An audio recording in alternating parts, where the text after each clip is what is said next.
Tom Holland फिर से बन गए हैं स्पाइडरमैन। टॉम हॉलैंड एक बार फिर पीटर पार्कर स्पाइडरमैन के रूप में वापस लौट आए हैं और स्पाइडरमैन ब्रांड न्यू डे के सेट से आई नई जानकारियों ने फैंस के जोश को आसमान तक पहुंचा दिया है। ग्लासगो स्कॉटलैंड, जो इस फिल्म में न्यूयॉर्क सिटी का रूप ले रहा है, से कुछ HD तस्वीरें और एक्शन से भरे वीडियो सोशल मीडिया पर वायरल हो रहे हैं। इन तस्वीरों में स्पाइडी एक आर्मर्ड व्हीकल पर स्टंट करता दिखाई दे रहा है और NYPD की कारों के साथ एक जबरदस्त चेस सीन की झलक भी सामने आई है। ये सारे धमाकेदार एक्शन सीन ग्लासगो के मर्चेंट सिटी, जॉर्ज स्क्वायर और ट्रॉन गेट जैसे इलाकों में शूट किए गए हैं। नया सूट, एकदम कॉमिक बुक वाली फील। इस बार का स्पाइडरमैन सूट कॉमिक बुक के दीवानों का दिल जीत रहा है। ये ऐसा सूट है जो टोबी मैगवायर, एंड्रू गारफील्ड और टॉम हॉलैंड के पहले वाले सूट्स का एक परफेक्ट मिक्सचर लग रहा है। की फीचर्स क्या क्या है? फर्स्ट, डार्कर ब्लू टोन, रंग थोड़ा गहरा और लुक ज्यादा गंभीर और जमीन से जुड़ा हुआ। सेकेंड, बड़ा स्पाइडर एम्ब्लेम,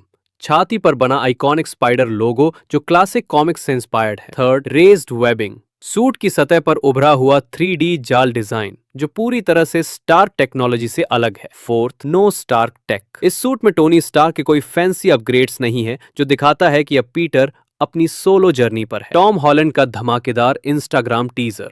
टॉम हॉलैंड ने खुद एक इंस्टाग्राम टीजर पोस्ट किया जिसमें वो स्पाइडरमैन के सूट में साउंड स्टेज पर जॉक करते हुए कहते हैं वी रेडी, और कैप्शन था आर यू रेडी, 31 जुलाई 2026। ये पोस्ट 2 अगस्त 2025 को सामने आई और फैंस के बीच सोशल मीडिया पर तहलका मच गया। वहीं सोनी पिक्चर्स ने भी स्पाइडरमैन डे 1 अगस्त 2025 के मौके पर एक टीजर वीडियो ड्रॉप किया जिसमें स्पाइडी के नए सूट का फर्स्ट लुक दिखाया गया। नो वे होम के बाद पीटर पार्कर एक साधारण जिंदगी जीना चाहता है, कॉलेज, पढ़ाई और थोड़ी सी शांति। लेकिन भाई, शांति और पीटर की जिंदगी में कभी जमती नहीं। जब नए विलन एंट्री करते हैं तो पीटर को मजबूरी में स्पाइडरमैन की टोपी दोबारा पहननी पड़ती है और इस बार कहानी में आता है एक तगड़ा मोड़। स्पाइडी और पनिशर का टीम अप, दोनों पीछा कर रहे हैं एक DODC, department of damage control के कॉन्वॉय का, जिसमें शामिल है स्कॉर्पियन माइकल मैंडो, वही जो पहले होम कमिंग में नजर आया था। मार्वल कॉमिक्स में पनिशर ने पहली बार एंट्री ली थी द अमेजिंग स्पाइडरमैन नंबर 129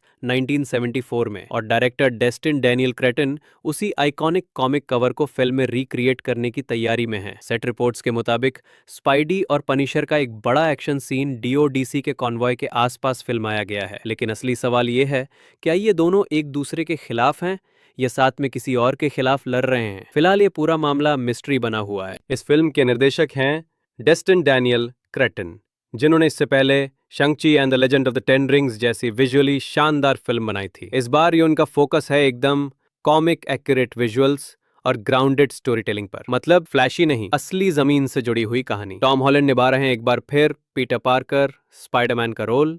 ज़ेंडाया दिखेंगी MJ के किरदार में, लेकिन इस बार उनका स्क्रीन टाइम या भूमिका कितनी बड़ी है ये अभी साफ नहीं है। जेकब बैटलॉन होंगे नेड लीड्स के रूप में, जॉन ब्रोंथल निभा रहे हैं Frank Castle the Punisher, Mark Ruffalo इस बार नजर आएंगे ब्रूस बैनर सैवेज हल्क के रोल में, माइकल मैंडो लौट रहे हैं मैक गार्गन स्कॉर्पियन के रूप में। सेडी सिंह स्ट्रेंजर थिंग्स का किरदार अब तक रिवील नहीं हुआ है, लेकिन अफवाहें हैं कि वो ग्वेन स्टेसी या जीन ग्रे हो सकती हैं। लाइजा कोलोन-ज़ायस द बेयर भी एक रहस्यमय रोल में है। कुछ लोग मानते हैं कि शायद वो रियो मोरालेस हो। चार्ली कॉक्स का मैट मर्डॉक डेयर डेविल के रूप में एक छोटा लेकिन जबरदस्त कैमियो उम्मीद की जा रही है।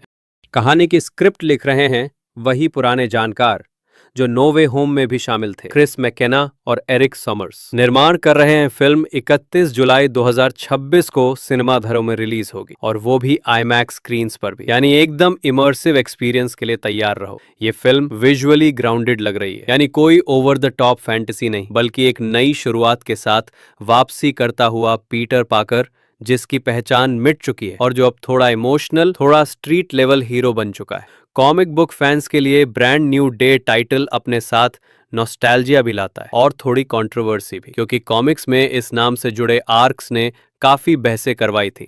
लेकिन चाहे तुम हार्डकोर फैन हो या बस एक casual viewer, brand new day साफ तौर पर MCU के लिए एक फ्रेश रीसेट है, और स्पाइडी का नया लुक, उसका बदला हुआ एटीट्यूड और जिनके साथ उसका टीम अप हो रहा है, ये सब मिलाकर इस फिल्म को MCU की अब तक की सबसे दिलचस्प सोलो फिल्म्स में से एक बना सकते हैं।